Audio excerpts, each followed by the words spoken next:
కానీ ఆ రోజు గ్రాటిట్యూడ్ కూడా మీరు ఒకటి చెప్పారు. ప్లస్ ఎవరికైనా కూడా అన్నదానం గాని ఇట్లాంటివి కూడా చేయమని. హ్మ్. హ్మ్. అంటే అవి ఎలా మన మీద ప్రభావితం చూపిస్తాయమ్మా అవన్నీ కూడా? ఇప్పుడు గ్రాటిట్యూడ్ అంటే ఎవ్వరు కానీ ఫస్ట్ మనకున్న దానికి మనం దేవుడికి కృతజ్ఞతలు చెప్పుకోవాలండి. హ్మ్. ఈరోజు నేను శ్వాస తీసుకున్నాను. మనం పొద్దున్న లేస్తే దేవుడికి దండం పెట్టుకొని చెప్పుకుంటాం. నాకు ఈరోజు ఒక లైఫ్ ఇంకొక రోజు ఇచ్చావు నాకు. ఇదొక బోనస్ నాకు. హ్మ్. ఇప్పుడు మనం చెప్పుకునే గ్రాటిట్యూడ్ లేదు అనుకుంటే లేకుండా ఉంటుంది. హ్మ్. నాకిదుంది. నేను చాలా హ్యాపీగున్నాను. భగవంతుడా నాకిదిచ్చావు. హ్మ్. ఇంటికి, మనకున్న దానికి, మన హెల్త్‌కి, ఉన్నదానికి చెప్పుకోవాలి. ఫస్ట్ గ్రాటిట్యూడ్ చెప్తే, ఆ యూనివర్స్ ఏమవుతుందో తెలుసా? అరే! హ్యాపీగా ఉంది. గ్రాటిట్యూడ్ అంటే ఆనందంగా ఉంది, అనుభవిస్తూ ఉంది. సో, ఆమెకదే కావాలి అని అనుకుంటుంది. అదిస్తుంది. అమ్మలాగా మనం ఏ దానికి గ్రాటిట్యూడ్ చెప్తామో, అది ఇంట్రెస్ట్ ఉంది అని సబ్‌కాన్షియస్ మైండ్ నమ్ముతుంది. అదే మనకు దేవుడు కానీ, యూనివర్స్ కానీ, ఒక పవర్, సుప్రీం పవర్ ఏది నమ్మితే అది వాళ్ళు. అది డెఫినెట్‌గా మనకిస్తుందనమాట. దాంట్లో మనకు ఆనందం ఉంటుంది. ఒక పీస్‌ఫుల్‌నెస్ వస్తుందనమాట. ఇప్పుడు నలుగురికి మనకొచ్చిన దాంట్లో మనం కొంచెం ప్రతి నెల ఈ డొనేషన్స్ కానీ, కాంట్రిబ్యూషన్స్ కానీ పెట్టుకోవాలండి. అది మాత్రం అది సెల్ఫ్ సాటిస్ఫాక్షన్ ఒకటి, హ్మ్. ఫుల్ మంచి కర్మ ఒకటి, అన్నీ వస్తాయి మనకు దాంట్లో. అవునమ్మా. అంటే హెల్త్ అంటే ఏంటమ్మా మీ దృష్టిలో? హెల్త్ అంటే మీరు ఇంత ప్రాసెస్‌లో మీరు ఇదంతా వెళ్లారు కాబట్టి, హెల్త్ అన్న దానికి మనం ఎట్లా డెఫినిషన్ ఇచ్చుకున్నాం? హెల్త్ అంటే ఓన్లీ ఫిజికల్ హెల్త్ మాత్రం హెల్త్ కాదండి. హ్మ్. మన ఏరియాస్ అన్ని ఫిజికల్, మెంటల్, ఎమోషనల్ అన్ని స్పిరిచ్యువల్ కానీ, మన సర్కమ్‌స్టాన్సెస్ ఎలా ఉంటాయి, అవన్నిటి కింద మనకు హెల్త్ డిపెండ్ అయి ఉంటుంది. ఒక్క దాని మీద మన ఫిజికల్ హెల్తే హెల్త్ అనుకుంటే మనకు కుదరదది. మన ఫిజికల్‌గా బాగుండాలి, ఎమోషనల్‌గా బాగుండాలి, మెంటల్‌గా బాగుండాలి, తర్వాత సర్కమ్‌స్టాన్సెస్ మనకు బాగుండాలి, మన ఎనర్జీ బాగుండాలి, మనం స్పిరిచ్యువల్‌గా మన హెల్త్ బాగుండాలి. అన్నీ బాగున్నాయనుకోండి అసలు అదొక మనం ఒక మన సెల్ఫ్ ఒక హైయర్ లెవెల్‌కెళ్తుంది.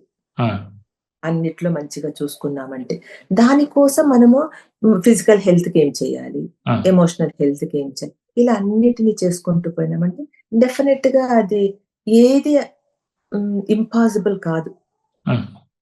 సో, దాన్ని బట్టి మనం ప్లాన్ చేసుకొని చేసుకుంటూ ఉండాలి. అంటే ఈ ప్రాసెస్‌లో మీరొచ్చినప్పుడు మీరు ఒక, ఒక ఇబ్బందిలో ఉండో లేదంటే కొంచెం ఎమోషనల్‌గా లో లెవెల్‌లో ఉండో మీరొచ్చారు కదమ్మా! కానీ ఇది అంతా కాదు, ఇది రియాలిటీ కాదు అని మీ లోపల ఒక అవేకెనింగ్ అనే మూవ్‌మెంట్, ఆ మూవ్‌మెంట్ మీకు గుర్తుందా? ఎట్లా దాన్ని గుర్తుపట్టాలి?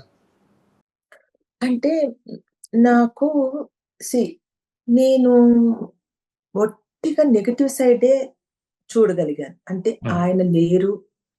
నేనెలా నా ఫ్యూచర్.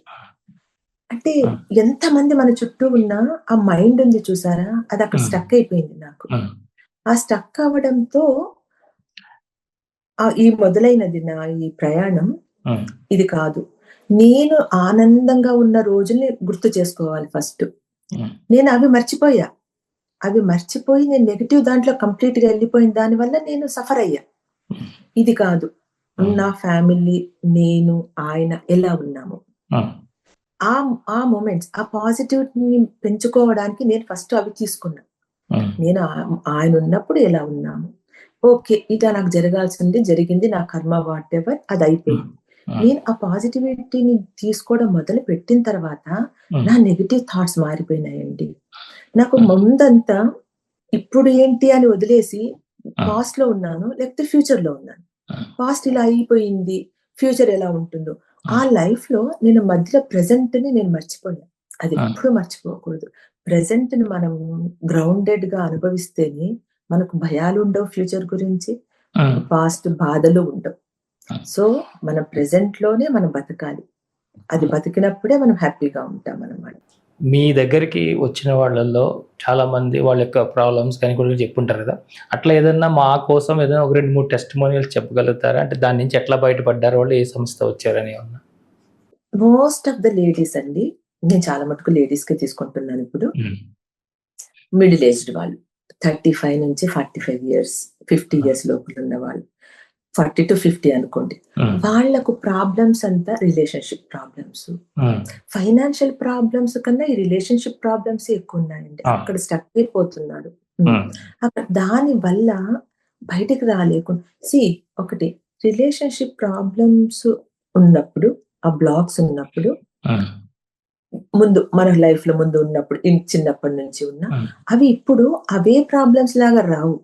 ఆ ప్రాబ్లమ్స్ మనీ వైపు పోవచ్చు, ఆ బ్లాక్స్ ఎటువైపన్నా పోవచ్చు. హెల్త్ మీద దెబ్బతింటుంది, మనీ బ్లాక్ అవుతుంది, కెరియర్ బ్లాక్ అవుతుంది.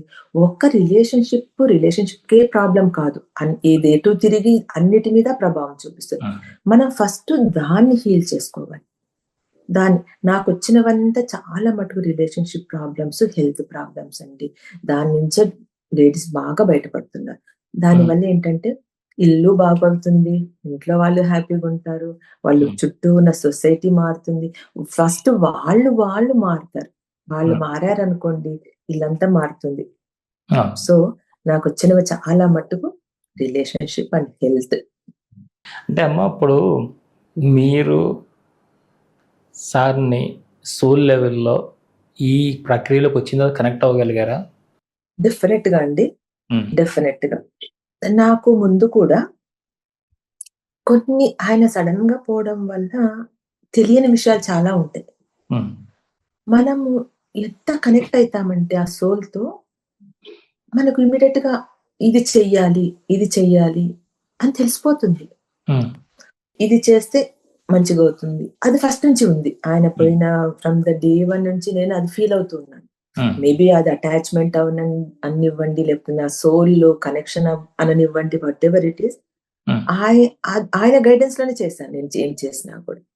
ఇప్పటికి కూడా ఆయనతో ఉన్న నేను మంచి మెమరీస్ నే పట్టుకున్నాను కాబట్టి నాకు బాధ లేదు. ఇప్పుడు ఆయనకు నాకు అంతే లైఫ్ ఇచ్చాడు దేవుడు అనే డిసైడ్ చేసుకొని అప్పుడున్న నా మంచి మెమరీస్ ని నేను పెట్టుకుని ఉన్నాను కాబట్టి నాకు ఎప్పుడు మనకు ఎవరైనా మన ఇష్టమైన వాళ్ళు మనకు అది వాళ్ళ ఆశీర్వాదమా లేకపోతే వాళ్ళ దారి చూపిస్తారా, డెఫినెట్ గా మనం కనెక్ట్ అవుతామండి. మనం ఎంత సీరియస్ గా మనం వాళ్ళని అనుకుంటామో ఆ సోల్ మనకు కనెక్ట్ అవుతుంది. డెఫినెట్, అది మాత్రం. ఎస్.